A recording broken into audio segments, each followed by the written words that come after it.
Good morning all of you. आज मैं शांत समाज जिसमें पारिवारिक माहौल की बात करूँगा कि परिवारों में कलह का कारण क्या है और शांति की ओर कैसे लौटे। आज बहुत संगीन अपराध सुनने में आ रहे हैं आपसी घरेलू सदस्यों द्वारा। उसने उसको मार दिया, उनके बीच में विवाद चल रहा है। ये एक बहुत सामान्य बात है। हमने पहले बताया था कि चैनल एक अनुशासित और सभ्य समाज के निर्माण के लिए कार्य करता रहेगा। अपने सुझाव मानव समुदाय से साझा करता रहेगा। इसमें घरेलू मामलों में घरेलू हिंसा और इस तरह के मामलों के सरकार ने कानून बना दिए। चलो, सरकार अपनी जिम्मेदारी निभाए। हम कहते हैं घरेलू हिंसा सबसे पहले कहते हैं निदान से पहले कारण ढूंढा जाना चाहिए।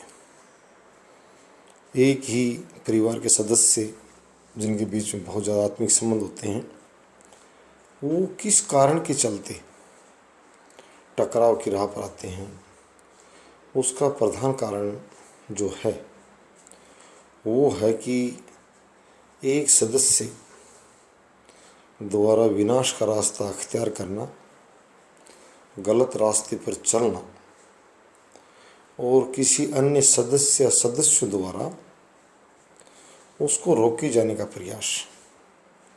ये घरेलू कलह का कारण बनता है कि जो व्यक्ति मार्ग से भटक रहा है या उस परिवार को नुकसान पहुंचाने की राह पर चल रहा है, तो समाज ज़्यादा टकराव की मुद्रा नहीं रखता उससे। समाज ये मानता है कि वो अपना खुद का नुकसान कर रहा है और हम उससे पंगा क्यों लें। परंतु जो उसके पारिवारिक सदस्य हैं वो उसको उस रास्ते से रोकने के लिए अपने परिवार की साख, अपने परिवार की संपदा, अपने परिवार की विरासत बचाने के लिए और उसके सामने आ खड़े होते हैं। पहले समझाइश के रूप में, बार बार शुरुआती दौर में देखने में आता है कि अनेक बार समझाने का प्रयास करते हैं। जैसे फिल्मी अदाकार कह रहा था कि चल चल मेरे भाई, हाथ जोड़ता हूँ, पाँव पड़ता हूँ। यानी अपने शराबी भाई से विनती कर रहा है कलाकार कि चल घर चल, मैं तेरे हाथ जोड़ रहा हूँ और तेरे पाँव पड़ रहा हूँ। वही बात आज आम परिवार के साथ देखने को मिलती है कि अलगाव किसी में नहीं, सब में लगाव है। और कहते हैं अलगाव भी उन्हीं में होता है जहाँ लगाव हो। और ये बात देखने को आई कि रिश्तों में बड़ा लगाव होता है, परंतु जब रास्ते से भटका हुआ व्यक्ति, गलत रास्ते को चुना हुआ व्यक्ति और बार बार समझाइश को नज़रअंदाज करता है, तो सामने वाला व्यक्ति जो उसका रिश्ते में बहुत निजी होता है, पिता, पुत्र, पत्नी, बहन, भाई, इस तरह के मधुर रिश्तों में जो व्यक्ति होता है वही व्यक्ति हिंसक रूप धारण कर लेता है। माँ, बाप, बेटा, बेटी, पति, पत्नी, तो ये क्या कारण है? भारतीय रिश्ता, ये तो लोगों ने सुना है कि उसने उसको मार डाला परिवार के सदस्य द्वारा, परंतु ये इस समाज में चर्चा का विषय नहीं बना है। बड़े दुख की बात है कि कारण क्या था। क्या भाई बहन को मारने के लिए पैदा होता है? क्या कोई बेटा माँ बाप को मारने के लिए पैदा होता है? क्या कोई व्यक्ति, पति पत्नी जिस दाम्पत्य बंधन में बनते हैं, क्या वो उनको मारने के लिए पैदा होते हैं? वो रिश्ते क्या मारने के लिए हैं? कितने लगाव और संबंधों, गहरे संबंधों पर टिके हुए रिश्ते। प्रधान कारण यही है, मैंने पहले बताया था कि गलत रास्ते को चुने व्यक्ति को रोकने का प्रयास, अपने परिवार को बचाने का प्रयास और विनाश के राह पर ले जाने से रोकने का प्रयास वो करता है। परंतु सामने का पक्ष जो उस रास्ते पर जा रहा है वो उस पर अमल करना तो दूर, 90% केसों में देखने में आता है कि विनाशक जो कारक है, जो जिस रास्ते पर जो पारिवारिक सदस्य जा रहा है वो सुनना तक पसंद नहीं करता और धीरे धीरे पारिवारिक सदस्यों को उल्टा ये सुझाव देना शुरू कर देता है कि मुझे शिक्षा न दें, मुझे न समझाएं और मैं जो कर रहा हूँ करूँगा, आपको अच्छा लगे या बुरा लगे।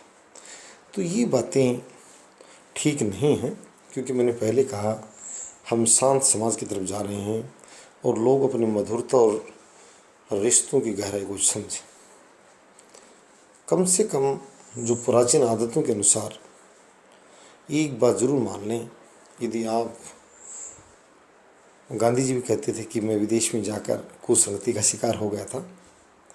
यदि कोई व्यक्ति कुसंगति का शिकार हो जाता है, परिवार का कोई भी सदस्य, तो एक झटके में या पल भर में हो सकता है वो अपनी बुरी आदत को पारिवारिक सदस्यों के विरोध के बावजूद नहीं छोड़ पाए, वो इतना सक्षम न हो आत्मिक रूप से कि अपनी बुराई पर काबू पा ले, परंतु कम से कम शर्म जरूर महसूस करे, संकोच जरूर महसूस करे और सामना करने की हिम्मत तो कम से कम ना करे।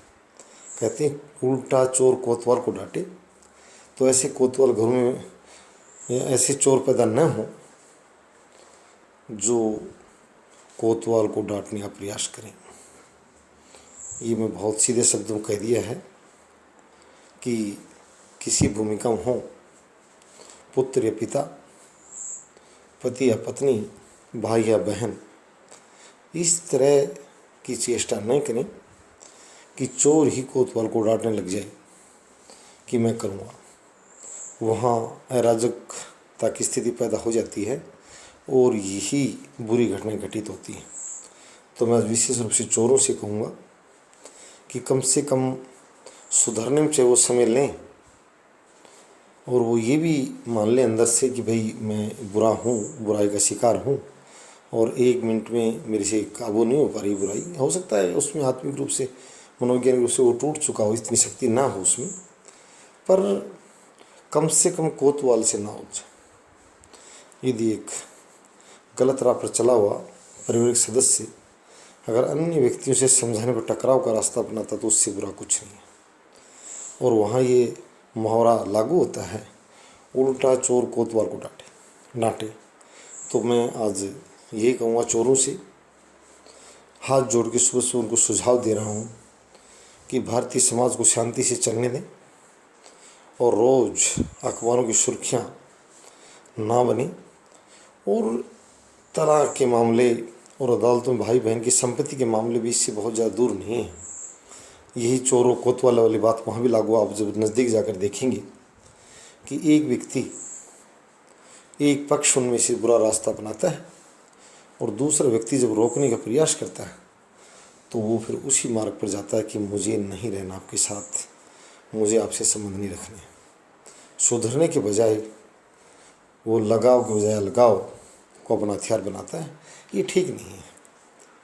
वही बात सामने आएगी, आप कितने दूर चले जाएं, आर्य समाज, दयानंद सरस्वती जी, स्वामी विवेकानंद जी, उन लोगों की बातें मुझे फिर जहन में याद आ जाती हैं कि एक बुराई अनेक बुराइयों को सब तक पैदा कर देती है।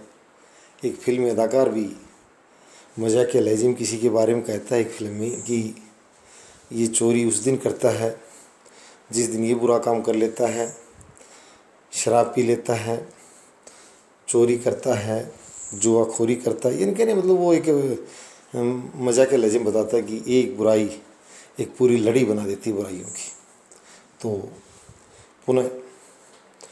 पूरे समुदाय से मैं अनुरोध करता हूँ कि हमें बड़ा अनुशासन का परिचय देना है, सभ्य समाज का परिचय देना है, और भारतीय लोगों का जो भाव वो हिंसक नहीं माना जाता। कहते हैं कि चोर को भी बख्श दिया जाता था, यानी उसको भी माफ़ कर दिया जाता है।